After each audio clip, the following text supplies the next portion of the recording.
ठीक है, अब हम पढ़ रहे हैं आज पढ़ेंगे विधायिका। विधायिका से क्या मतलब हुआ? जैसे राज्य के 3 प्रमुख अंग होते हैं, विधायिका, कार्यपालिका और न्यायपालिका। ठीक है, विधायिका का काम है विधि बनाना, न्यायपालिका का काम है विधि के अनुसार निर्णय देना और कार्यपालिका का काम है प्रशासन का संचालन। ठीक है, तो उसी क्रम में हम आज विधायिका पढ़ेंगे। विधायिका, ठीक, विधायिका से मतलब भारत में पार्लियामेंट, संसद, और विभिन्न राज्यों में विभिन्न नाम है। अमेरिका में कांग्रेस है ना। तो इसी ढंग से सबसे पहले संघीय विधायिका। संघीय विधायिका के अंतर्गत क्या आएगा?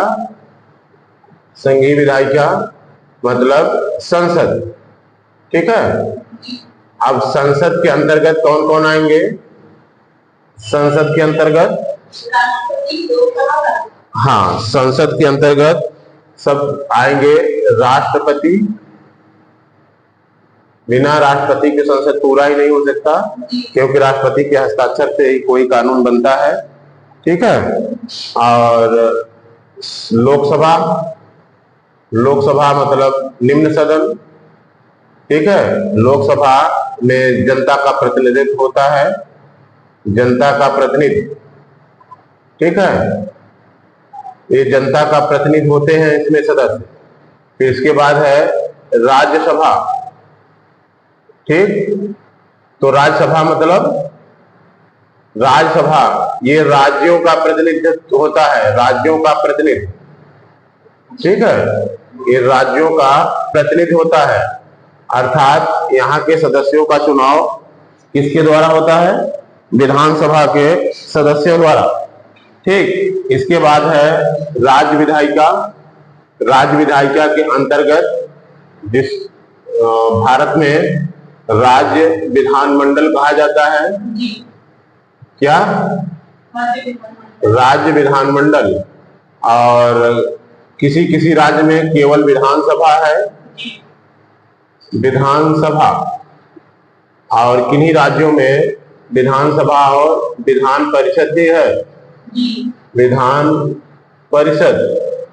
और विचार किया जाए तो विधानसभा ही ज्यादातर राज्यों में है, विधान परिषद केवल 6 राज्यों में है। ठीक है, ये 4 राज्य कौन कौन से हैं? उत्तर प्रदेश है, बिहार, आंध्र प्रदेश और तेलंगाना। आंध्र प्रदेश, तेलंगाना, महाराष्ट्र और कर्नाटक, है ना। कितने हो गए? 6 हो गए। 6 राज्यों में विधान परिषद भी है, बाकी राज्यों में विधान परिषद नहीं है। बाकी राज्यों में विधानसभा, राज्य विधानमंडल है। ठीक, तो राष्ट्रपति भी क्या होता है? राज्य विधानमंडल का सदस्य होता है। ठीक है, नहीं क्या कहते हैं, अंग होता है, संसद का अंग होता है, राज्य का नहीं। राष्ट्रपति क्या है? संसद का अंग होए। ठीक है, तो संसद किससे किससे मिलकर बनी? राष्ट्रपति, लोकसभा और राज्यसभा से। ठीक, संसद किससे किससे मिलकर बनी? लोकसभा और राज्यसभा से। और विधानमंडल किससे मिलकर बनेगा? हाँ, राज्यपाल, हाँ, राज्यपाल और विधानसभा, विधानसभा और विधान परिषद, है ना। विधान परिषद, जहां जहां पर विधान परिषद है। ठीक है, आपको पता है कि लोकसभा के सदस्यों का निर्वाचन कैसे होता है? प्रत्यक्ष जनता द्वारा। प्रत्यक्ष जनता द्वारा, पहली बात। दूसरी बात क्या है? प्रादेशिक निर्वाचन क्षेत्र, प्रादेशिक निर्वाचन क्षेत्र। मतलब कि हर एक क्षेत्र, पूरी लोकसभाएं क्षेत्रों में बटी हैं और वह उस क्षेत्र के लोग वहां पर चुनाव मतलब कि अपने प्रतिनिधि चुनते हैं। ठीक है, और ये तो लोकसभा हुआ। राज्यसभा का चुनाव कैसे होता है? राज्य विधानसभा द्वारा। किसके द्वारा? विधानसभा द्वारा। और इनका प्रादेशिक निर्वाचन का कोई कंसेप्ट नहीं है। ठीक, प्रादेशिक निर्वाचन की कोई बात नहीं है और पूरे जो सदस्य होते हैं सब मिलकर के चुनते हैं। ठीक है, इसी तरह विधानसभा में भी है कि ये भी विधानसभा के सदस्य प्रादेशिक निर्वाचन के तहत चुने जाते हैं। प्रादेशिक निर्वाचन, ठीक है। और विधान परिषद का अलग कंसेप्ट है। यहाँ पर स्नातकों का भी प्रतिनिधित्व होता है, अध्यापकों का होता है, ठीक है, स्थानीय संस्थाओं का होता है और 1/3 पद कौन चुनता है? 1/3 पद वो चुनते हैं, विधानसभा के सदस्य भी चुनते हैं। ठीक है, और राज्यपाल द्वारा मनोनीत भी किए जाते हैं। राज्यपाल द्वारा मनोनीत किए जाते हैं। ये तो विधान परिषद का हुआ। और राज्यसभा में भी राष्ट्रपति द्वारा 12 सदस्यों का मनोनयन होता है। 12 सदस्यों का मनोनयन किसके द्वारा होता है? मनोनयन होता है किसके द्वारा? राष्ट्रपति द्वारा। ठीक है, जो समाज सेवा, विज्ञान, कला, ठीक है, जैसे क्षेत्रों में उनकी विशेष योगदान होता है तो उन्हीं लोगों को मनोनीत किया जाता है राज्यसभा का सदस्य। ठीक, तो ये हुआ सामान्य बात लोकसभा, संसद के लिए और राज्य विधानमंडल के लिए। ठीक है, इसके बाद हम आगे बढ़ते हैं। जैसा कि आपको पता है कि लोकसभा का विघटन होता है हर 5 साल पर, है ना? लोकसभा का विघटन होता है। विघटन होता है कि नहीं? और राज्यसभा क्या है? अस्थाई सदन है। अस्थाई सदन है। इसके 1/3 सदस्य हर दूसरे वर्ष, ठीक है, प्रत्येक दूसरे वर्ष अवकाश ग्रहण करते हैं। प्रत्येक दूसरे वर्ष अवकाश ग्रहण करते हैं। मतलब कि इनका 6 वर्ष, इनका कार्यकाल, यहाँ पर राज्यसभा का कार्यकाल तो अस्थायी सदन है, असीम, मतलब निश्चित, कोई विघटन होता ही नहीं है। लेकिन सदस्यों का जो कार्यकाल होता है वो 6 साल होता है। और लोकसभा में सदस्यों का कार्यकाल 5 साल है। और चूंकि 5 साल लोकसभा का विघटन हो जाता है तो सदस्यों को भी 5 साल ही रहते हैं। ठीक है, ये तो हुआ सामान्य जानकारी। ठीक, अब हम क्रम से विचार करते हैं कि संसद का गठन एवं संरचना कैसे है। संसद का गठन एवं संरचना, तो राष्ट्रपति, राज्यसभा, लोकसभा को सम्मिलित रूप से संसद कहा जाता है। ठीक है, राष्ट्रपति संसद का अभिन्न अंग है, अनुच्छेद 79। ठीक, अनुच्छेद 79 क्या? राष्ट्रपति संसद का अभिन्न अंग है। अभिन्न अंग है। ठीक, संसद का अभिन्न अंग है। और बाकी लोकसभा और राज्यसभा तो संसद है ही, तो तीनों मिलकर के संसद का गठन करते हैं। ठीक, राष्ट्रपति, लोकसभा और राज्यसभा। ठीक है, लोकसभा संपूर्ण भारत के लोगों का प्रतिनिधित्व करती है तो राज्यसभा केंद्र में राज्यों व केंद्र शासित राज्यों का प्रतिनिधित्व करती है। ठीक है, जैसा कि अभी हम चर्चा कर ही चुके हैं कि लोकसभा आम जनता का प्रतिनिधित्व करती है, आम जनता का, ठीक, संपूर्ण भारत से। और सदस्यों का चुनाव क्या होता है, प्रादेशिक निर्वाचन क्षेत्र और वयस्क मताधिकार, मतलब जो भी 18 साल का होता है लोकसभा के सदस्यों का चुनाव करता है। और राज्यसभा में क्या है, ये राज्यों का प्रतिनिधित्व करते हैं, दूसरा संघ राज्य क्षेत्रों का भी प्रतिनिधित्व करते हैं। संघ राज्य क्षेत्रों का, किन क्षेत्रों का, जहां विधानसभाएं हैं, जैसे दिल्ली और पांडिचेरी, दिल्ली और पांडिचेरी विधानसभाएं हैं ना, पांडिचेरी। इसी तरह जम्मू कश्मीर में भी होंगे तो वहां पर भी लागू होगा। ठीक, तो ये कैसे चुने जाते हैं और किसका प्रतिनिधित्व करते हैं, ये बात क्लियर हो गई ना।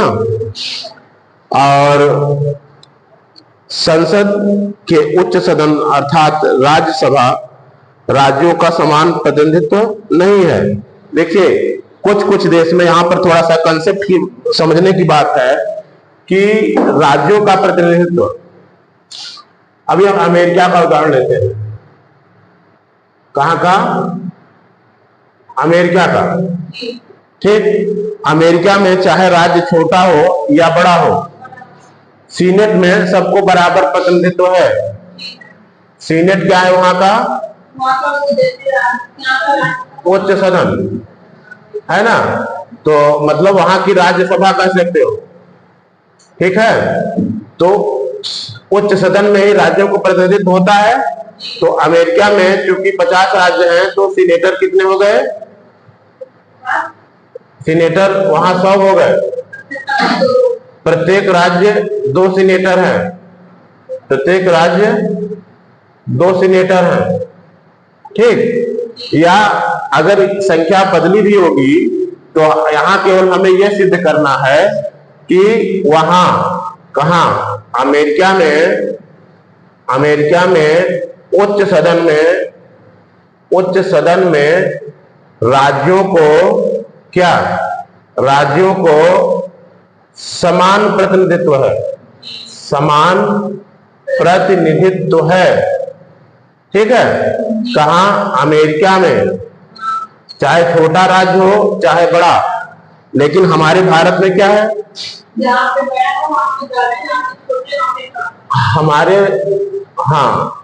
हमारे भारत में क्या है, भारत में राज्यों के प्रतिनिधित्व में अंतर है, प्रतिनिधित्व में अंतर है। ठीक है, अभी देख लीजिए सिक्किम का केवल एक राज्यसभा अगर है, सिक्किम कितने सदस्य भेजता है राज्यसभा में, एक अगर राज्यसभा है, तो उत्तर प्रदेश कितना भेजता है, उत्तर प्रदेश में 31 सदस्य हैं। ऐसा क्यों है, ऐसा इसलिए है कि राज्यसभा में भी भले ही राज्यों का प्रतिनिधित्व है, लेकिन जनसंख्या को आधार बनाया गया है। अर्थात जिसकी जनसंख्या ज्यादा होगी उनका प्रतिनिधित्व ज्यादा होगा, प्रतिनिधित्व ज्यादा होगा। ठीक है, जैसे आप लोकसभा में देख लीजिए, लोकसभा में भी जनसंख्या के आधार पर है ही, तो लोकसभा में 80 सदस्य उत्तर प्रदेश से होते हैं। ठीक है, तो राज्यसभा में प्रतिनिधित्व का आधार क्या है, जनसंख्या। ठीक है, प्रतिनिधित्व का आधार जनसंख्या, वनली जनसंख्या। ठीक है, क्षेत्रफल का कोई आधार नहीं है, केवल जनसंख्या के आधार पर लोकसभा भी है और राज्यसभा भी है। ठीक, इसी आधार पर प्रतिनिधित्व कम ज्यादा होता रहता है। ठीक है, राष्ट्रपति संसद के किसी भी सदन का सदस्य नहीं होता और न ही वह संसद में बैठता है, परंतु राष्ट्रपति संसद का अभिन्न अंग होता है। ऐसा इसलिए है क्योंकि संसद के दोनों सदनों द्वारा पारित विधेयक तब तक कानून नहीं बनता जब तक कि उस पर राष्ट्रपति का हस्ताक्षर न हो जाए। क्लियर? सदन का सदस्य नहीं होता है, फिर भी वो संसद का अंग है। अंग इसलिए है क्योंकि उसके हस्ताक्षर के बिना कोई भी कानून, कोई भी अधिनियम पास नहीं होता, इसलिए उसको अंग माना गया है। ठीक है। राज्यसभा क्या है? अब हम क्रम से पढ़ते हैं। पहले राज्यसभा, ठीक है। राज्यसभा, राज्यसभा सबसे पहले क्या है? राज्यसभा उच्च सदन है, उच्च सदन है। जैसे अमेरिका में क्या है? सीनेट है। और ब्रिटेन में क्या है? ब्रिटेन, अमेरिका में सीनेट है, ब्रिटेन में क्या है? राज्यसभा है, हाउस ऑफ लॉर्ड्स है ना। ब्रिटेन में क्या है? Rajya Sabha, house of lords. इनको उच्च सदन कहा जाता है, राज्यसभा का।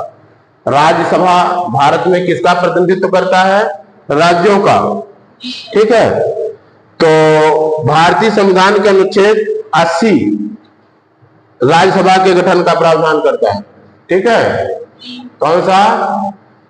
आर्टिकल 18 के द्वारा किसका गठन होता है? राज्यसभा का। ये आर्टिकल याद रहना चाहिए। आर्टिकल 18 राज्यसभा का। राज्यसभा के अधिकतम सदस्यों की संख्या कितनी हो सकती है? अभी तक जो प्रतिमन है, नहीं, राज्यसभा के अधिकतम सदस्यों की संख्या, अधिकतम सदस्यों की संख्या 250 हो सकती है। कितना? 250। अधिकतम सदस्यों की संख्या 250 हो सकती है, परंतु वर्तमान में कितना है? 245 है। ठीक है। इसमें राष्ट्रपति द्वारा विज्ञान, कला और समाज सेवा में विशेष ज्ञान रखने वाले को मनोनीत भी किया जाता है। तो अधिकतम संख्या इस समय कितनी है? इस समय संख्या कितनी है? संख्या 245। इसमें 12 सदस्य मनोनीत होते हैं। कहां से? जो विज्ञान, कला, समाज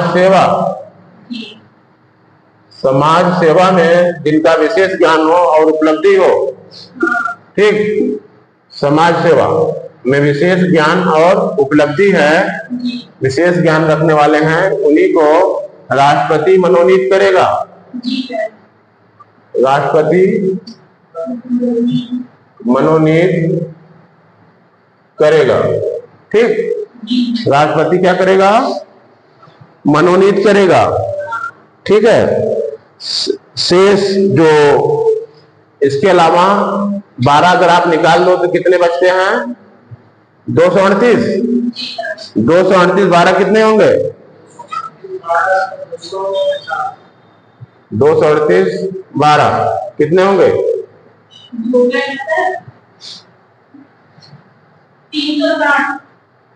250 होंगे ना। 238 12। ठीक है। तो बचा कितना? 238। तो 238 में वर्तमान में 233 निर्वाचित हो रहे हैं। 238 में वर्तमान में 233 निर्वाचित हो रहे हैं। ठीक है। इस समय 233 निर्वाचित हो रहे हैं। ठीक। और जबकि आपको पता ही है कि अधिकतम संख्या 250 हो सकती है। प्रत्येक राज्य में कितने सदस्य होंगे, इसका निर्धारण राज्य विशेष की जनसंख्या पर होगा, ये भी आपको पता है। उत्तर प्रदेश में सर्वाधिक कितने हैं, कितने, 31। हाँ, महाराष्ट्र में 19, तमिलनाडु में 18, उत्तर प्रदेश में 31 और महाराष्ट्र में 19 और तमिलनाडु में 18, महाराष्ट्र में 19 और तमिलनाडु में 18। इसी तरह बंगाल में 16 तथा बिहार में 16। हाँ, बंगाल में 16 तथा बिहार में 16। ठीक है, बंगाल में 16 तथा बिहार में 16। ये है इनकी सदस्यों की संख्या। ठीक,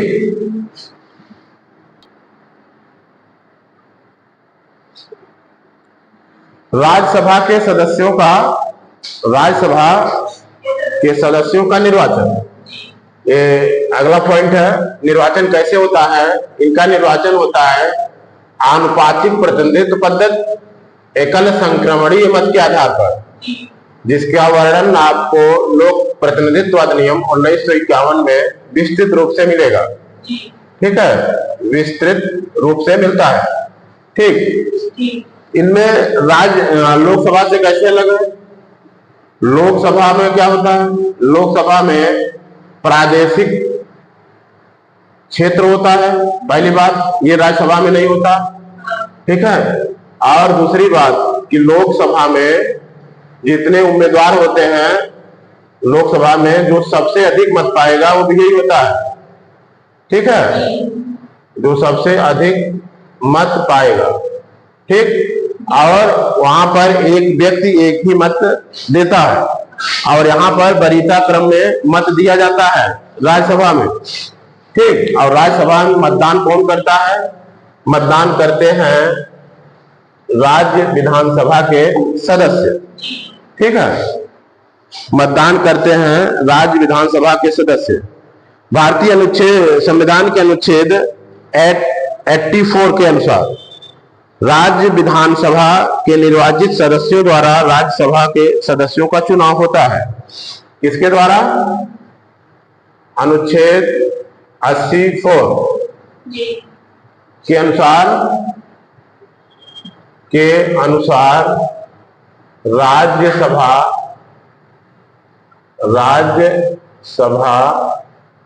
के सदस्यों का चुनाव किसके द्वारा? विधानसभा के सदस्यों के द्वारा होता है। विधानसभा के सदस्यों के द्वारा होता है।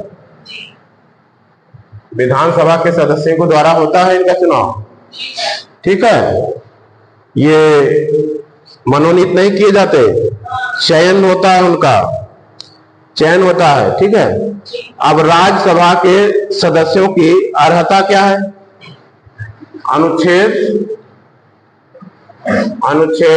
84 के अनुसार राज्यसभा के सदस्यों की अर्हता मतलब योग्यता। ठीक है, तो सबसे पहली बात है कि जो अंतर, जिस पॉइंट पर अंतर है लोकसभा से, हम उसको विशेष हाईलाइट करते जाएंगे। सबसे पहली बात क्या, कि भारत का नागरिक हो, तो ये तो होना ही चाहिए, भारत का नागरिक हो। दूसरी बात क्या है कि 30 वर्ष की आयु पूर्ण कर चुका हो। 30 वर्ष की आयु पूर्ण कर चुका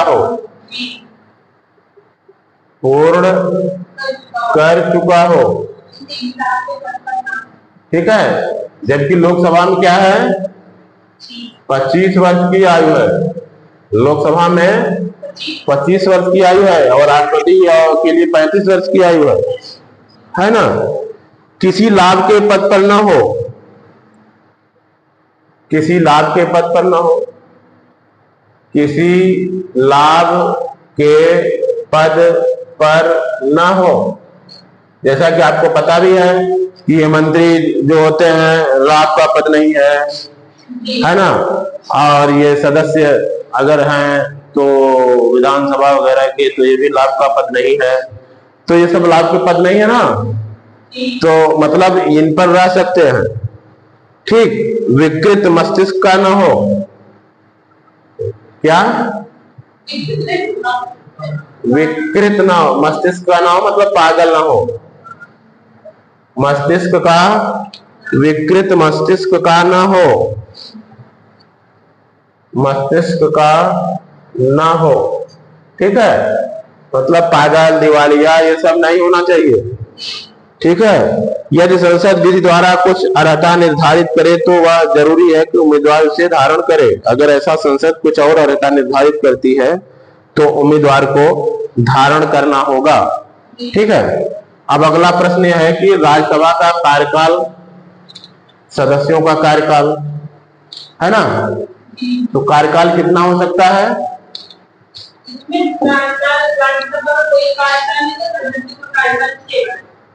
हाँ, राज्यसभा क्योंकि अस्थायी सदन है तो कार्यकाल का कोई प्रश्न नहीं उठता।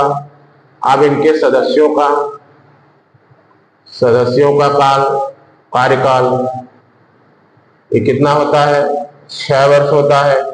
ठीक है, सदस्यों का कार्यकाल 6 वर्ष होता है। ठीक, और राज्यसभा एक अस्थायी सदन है, इसका विघटन नहीं होता। किसके अनुसार? अनुच्छेद क्या?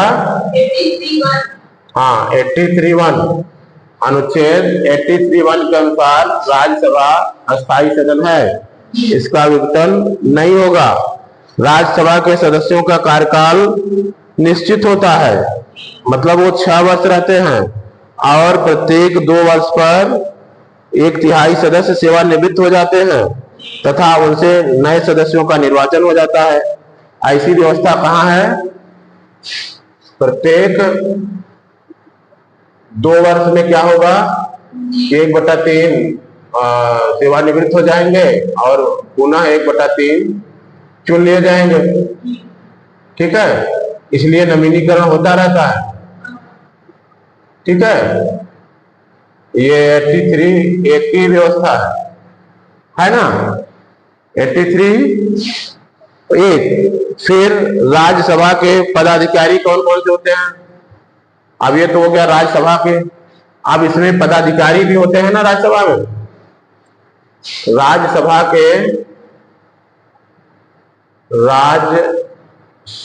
के पदाधिकारी कौन कौन होते हैं राज्यसभा में? पहले तो सभापति ही होगा।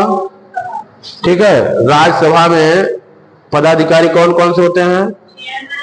हाँ, सभापति और उपसभापति, chairman and deputy chairman.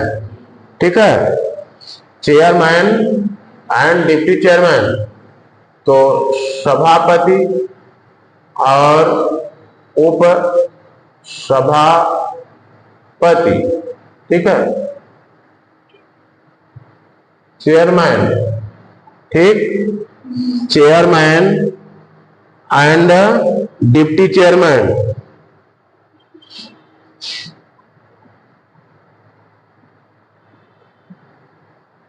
Deputy chairman, ठीक है, डिप्टी चेयरमैन।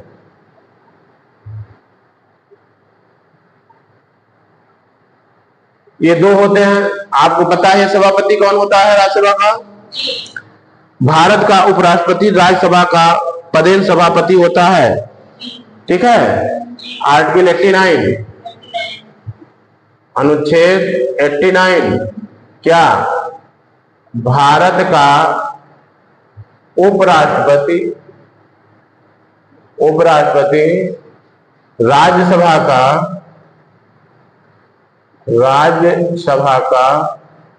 पदेन सभापति होता है। उपराष्ट्रपति के जो वेतन भत्ते और सुविधाएं मिलती हैं वो सभी इसी प्रदेश सभापति के नाते मिलती हैं। ठीक है, प्रदेश सभापति होता है, कौन होता है? उपराष्ट्रपति। ठीक है, उपराष्ट्रपति प्रदेश सभापति होता है। और सबसे जो खास बात यह है कि राष्ट्रपति उपराष्ट्रपति राज्यसभा का सदस्य नहीं होता, सदस्य नहीं होता। फिर भी क्या होता है? फिर भी सभापति होता है। सदस्य नहीं होता, फिर भी सभापति होता है, सभापति होता है। दूसरी खास बात यह है कि अकेले राज्यसभा द्वारा चुना भी नहीं जाता। चुनाव कैसे होता है? लोकसभा प्लस राज्यसभा के सभी सदस्यों द्वारा। ठीक है, केवल हटाया जाना क्या होता है? हटाया जाना कैसे होता है? ये भी हाँ, वो तो अलग बात है। चलिए, हटाया जाना हम राष्ट्रपति में पढ़ेंगे, उपराष्ट्रपति में। अब भारत का उपराष्ट्रपति राज्यसभा का पदेन सभापति होता है। इतना क्लियर हो गया? ठीक है, राज्यसभा सदस्यों द्वारा उसी सदन के किसी व्यक्ति को उपसभा हेतु निर्वाचित कर दिया जाता है। ठीक, अब सदस्य क्या करते हैं? राज्यसभा के सदस्य अपने सदस्यों में से किसी को उपसभापति निर्वाचित कर लेते हैं, निर्वाचित कर लेते हैं उपसभापति। और अपने सदस्यों में से, कहने का मतलब है कि उपसभापति जो है वो राज्यसभा का सदस्य होता है। ठीक है, राज्यसभा के सभापति और उपसभापति का जो वेतन भत्ता होता है वो भारत की संचित नीति पर आधारित होता है। ठीक है, राज्यसभा के सभापति और राज्यसभा के उपसभापति का दोनों का वेतन भत्ता क्या होगा? संचित निधि पर भारित मद है, संचित निधि पर भारित मद है, भारित मद है। अर्थात इनके लिए मतदान की कोई आवश्यकता नहीं होती संसद में। ठीक है, अब यहाँ पर ये ध्यान देना है कि उपराष्ट्रपति का वेतन भत्ता, अगर प्रश्न आए कि इनमें से किसका वेतन भत्ता संचित निधि पर भारित है, तो आप राज्यसभा का बताओगे, न कि उपराष्ट्रपति का, क्योंकि उपराष्ट्रपति के रूप में उनको कुछ नहीं मिलता। वो राज्यसभा के सभापति के नाते ही उनको मिलता है। ठीक है, राज्यसभा के सभापति के नाते ही मिलता है। ठीक, और ये संचित निधि पर भारित मद है, हो गया। और अगली बात क्या है? राज्यसभा के सभापति उपराष्ट्रपति, सभापति कौन होता है? उपराष्ट्रपति को हटाने के लिए 14 दिन पूर्व सूचना के साथ राज्यसभा में प्रस्ताव पास किया जाता है। उपराष्ट्रपति कैसे हटेगा? मतलब सभापति।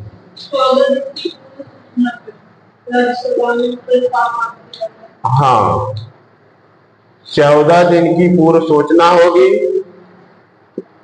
तो सूचना पर प्रस्ताव पास किया जाएगा। मतलब सभापति राज्यसभा को कैसे हटाया जाएगा? 14 दिन की पूर्व सूचना पर। इसमें कोई भी आधार नहीं दिया गया है संविधान में। ठीक है, पूर्व सूचना पर कौन प्रस्ताव पास करेगा? राज्यसभा। राज्यसभा प्रस्ताव पास करेगी। पहले 14 दिन की सूचना दे देगी, तब प्रस्ताव पास करेगी। ठीक है, पास हो जाता है। यदि उपराष्ट्रपति स्वयं चाहे तो राष्ट्रपति को अपना त्याग पत्र देकर के मुक्त हो जाता है। इस समय अगर चाहे उपराष्ट्रपति चाहे तो राष्ट्रपति को त्याग पत्र दे दे। राष्ट्रपति को त्याग पत्र दे दे। ठीक है, त्याग पत्र देकर क्या होगा, वो अपने पद से मुक्त हो जाएगा। ठीक, और उपराष्ट्रपति को कैसे, किन आधारों पर पदमुक्त किया जा सकता है? राज्यसभा के अन्य जो आधार हो सकते हैं कि राज्यसभा की सदस्यता की अवधि समाप्त होने पर उपराष्ट्रपति नहीं होगा ना, ये तो राष्ट्रपति को हो गया ना। उपराष्ट्रपति तो सभापति उपराष्ट्रपति होगा। ठीक, राज्यसभा के प्रस्ताव पर उपराष्ट्रपति या इसको हम सभापति कह सकते हैं। ठीक ना। अब हम बात करते हैं उपसभापति। उपसभापति की, तो उपसभापति कैसे हटाया जाएगा और किन आधारों पर हटाया जाएगा, ये प्रश्न है। ठीक, उपसभापति को किन आधारों पर हटाया जाएगा? राज्यसभा की सदस्यता की अवधि समाप्ति पर। जैसे वो सदस्य है ना, उपसभापति सदस्य होता है, मान लीजिए उनका कार्यकाल 6 वर्ष समाप्त हो गया, तो ये हट जाएंगे, स्वतः हट जाएंगे। ठीक, एक प्रश्न ये है। और क्या आधार हो सकता है? सभापति को अपना त्याग पत्र दे सकते हैं। सभापति को अपना त्याग पत्र दे सकते हैं। और क्या आधार हो सकता है? राज्यसभा के समस्त सदस्यों के बहुमत के संकल्प पारित करके। ठीक, अगर 14 दिन की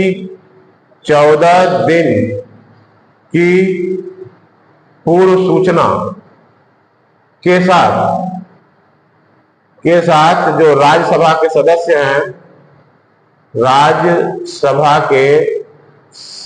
हैं, ये क्या करेंगे?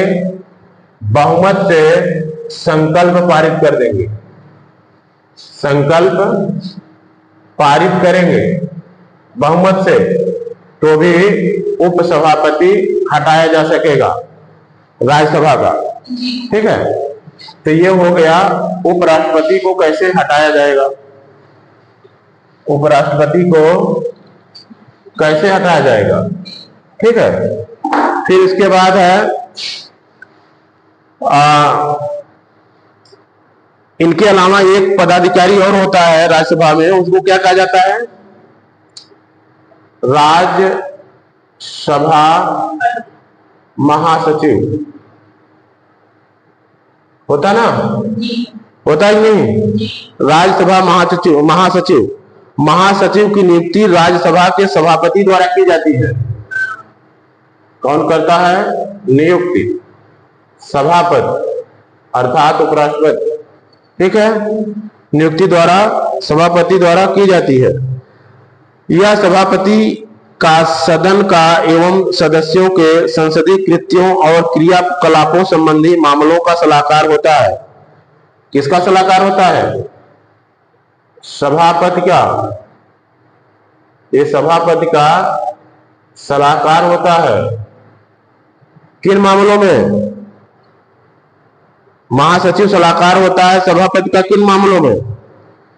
सभापति का सदन का एवं सदस्यों के संसदीय कृत्यों का। सभापति का सदन का एवं सदस्यों के संसदीय कृत्यों का, मतलब कि संसद से संबंधित मामलों पर ये सलाह देता है। किसको? सभापति को। ठीक है, संसदीय कृत्यों क्रियाकलापों संबंधी मामलों का सलाहकार होता है। कृत्यों क्रियाकलापों संबंधी संबंधी मामलों का सलाहकार होता है।